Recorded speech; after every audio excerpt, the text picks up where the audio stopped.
Mutiara itu menyilaukan dan tampaknya masih ada lautan yang tenang dan damai tercermin di dalamnya, yang tampaknya menjadi kampung halaman yang ditunggu-tunggu Jenderal Huan pada saat terakhir dalam hidupnya. Mata Qin Yichen menyala. Mutiara ini bukan hiasan biasa. Jenderal sihir adalah kerang menjadi dewa. Mutiara ini adalah sumber kekuatannya, seperti pil iblis dari ras iblis. Hanya saja ada tanda patah pada mutiara, yang ditusuk oleh pisau Qin Yichen, menyebabkan mutiara yang indah ini memiliki cacat yang menyilaukan.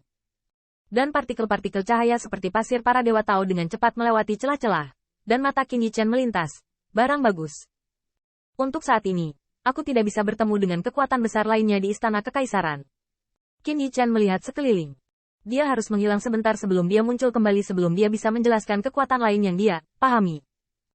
Memikirkan hal ini, Qin Yichen mendekat ke arah mutiara, hanya untuk menemukan bahwa meskipun daging kerang telah kehilangan vitalitasnya dan menjadi lemas, mutiara itu menyusut. Desir. Seorang kaisar yang kuat mendapatkan kembali kewarasannya, dan perlahan-lahan menyadari bahwa orang yang baru saja ia lawan, dan bahkan bunuh diri, ternyata adalah klannya sendiri, dan ia ketakutan. Dan cahaya ilahi yang bertahan lama mengambil kesempatan untuk menyapu menuju laut yang dalam tanpa akhir. Setelah terbang jauh, Qin Yichen mengambil mutiara dan melihatnya. Sungguh kekuatan supranatural yang agung. Qin Yichen memegang manik-manik ilahi dengan kedua tangan. Dia hanya memperbesar telapak tangannya dan melihatnya dengan satu tangan. Saya melihat kekuatan bergelombang di mutiara, dan meskipun hantu umum tidak pernah memasuki Tao dengan kekuatan spiritual, dia memang memupuk kekuatan spiritual. Jika aku memperhalus mutiara ini, kekuatan spiritual dan deduksiku akan sangat diuntungkan. Cara deduksi juga sangat penting. Penting untuk diketahui bahwa untuk menciptakan ilusi realistis, setiap detail yang berasal darinya harus palsu dan benar. Tetapi saya harus mengakui bahwa penguasaan ilusi jenderal hantu ini jauh di atas dirinya. Mutiara telah hancur. Itu adalah sumber kekuatan yang telah dihancurkan oleh pedangku. Hampir tidak mungkin untuk mengeluarkannya atau bahkan mengirimnya ke tangan tubuh yang diperoleh. Itu hanya dapat disempurnakan di tempat. Qin Yichen berpikir, hanya duduk bersila, dan mengatakan bahwa dewa bawaan memiliki satu keuntungan, yaitu, mereka dapat memupuk dewa. Lebih tepatnya, itu adalah lautan kesadaran dewa bawaan, tidak seperti beberapa ras dalam keadaan kacau, dibatasi oleh darah dan ras, mereka tidak dapat dibuka sama sekali. Dewa bawaan tidak memiliki kesedihan seperti itu. Meskipun Qin Yichen, dewa bawaan-bawaan, tidak memiliki kekuatan mental ketika ia dilahirkan, ia bisa berhasil selama ia memiliki teknik untuk mengembangkan lautan pengetahuan. Selain itu, ini masih untuk dewa bawaan biasa. Qin Yichen, yang merupakan salah satu dari dua surga, tidak berbeda dengan tubuh yang diperoleh. Karena pencapaian spiritual terkait dengan jiwa, itu adalah teknik yang digunakan oleh kekuatan, yaitu, Qin Yichen sekarang memiliki pencapaian spiritual yang sebanding dengan abadi emas. Satu-satunya kasihan adalah bahwa Qin Yichen tidak memiliki jiwa pada saat ini karena tubuhnya yang berbeda, jadi dia harus berlatih dari awal. Tapi itu tidak masalah. Qin Yichen percaya bahwa tubuh bawaan dan tubuh yang diperolehnya akan disatukan cepat atau lambat, dan kekuatan keduanya akan terintegrasi. Memikirkan ini, Qin Yichen tidak ragu lagi. Dia langsung memperbesar tubuhnya dan menelan mutiara dalam satu gigitan. Gudong. Hal pertama yang dirasakan Qin Yichen di pintu masuk mutiara adalah reaksi General Magic. Partikel-partikel pasir ilahi di dalam mutiara, seolah-olah masing-masing berisi sepotong dunia, ingin merobek jiwa Qin Yichen dan roh surgawi menjadi berkeping-keping. Namun, sangat disayangkan bahwa Qin Yichen adalah dewa bawaan, dan dewa bawaan dapat dibunuh. Tetapi satu adalah bahwa kekuatannya begitu tinggi dan dalam untuk menghancurkan pedangnya, atau kekuatannya cukup kuat untuk menghancurkan dewa, yaitu Jintu Bao Dao. Gulung langsung menjadi bubuk. Sihir umum tidak memiliki keduanya. Potongan pasir suci diserap oleh Qin Yichen, dan Qin Yichen sudah akrab dengan dunia pengetahuan dan budidaya dewa. Sebentar lagi, pedang sihir terkondensasi dalam pikiran Qin Yichen. Hanya saja pedang sihirnya cukup kecil dibandingkan dengan Jintu Bao Dao yang asli, hanya beberapa inci saja. Itu adalah Qin Yichen, jiwa dari tubuh bawaan.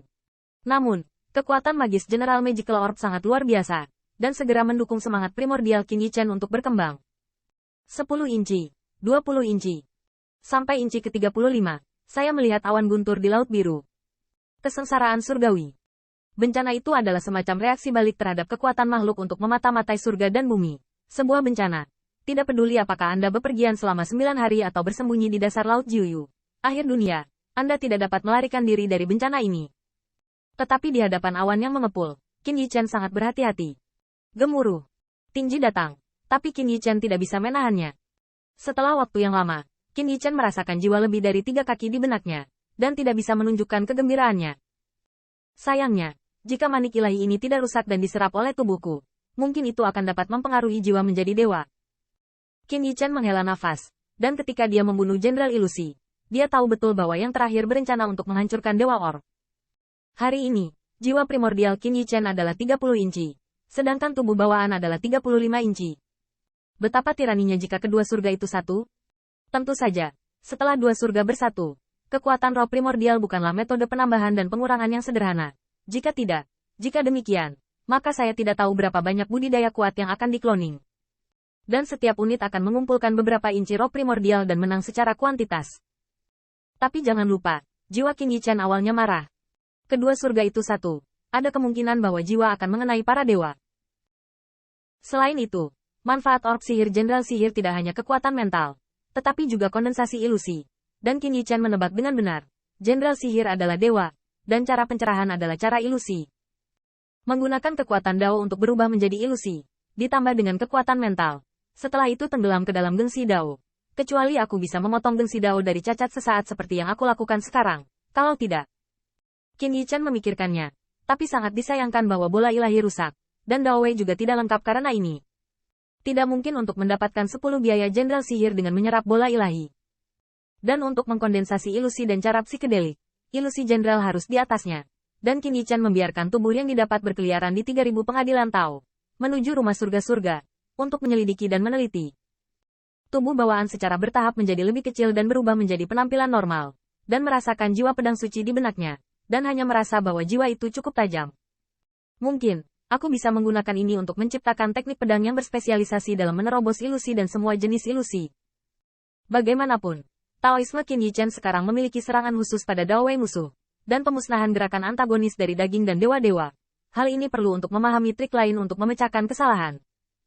Bahkan jika tidak, Qin Yichen dapat menggunakan ini untuk menyempurnakan kekuatannya memotong Dao.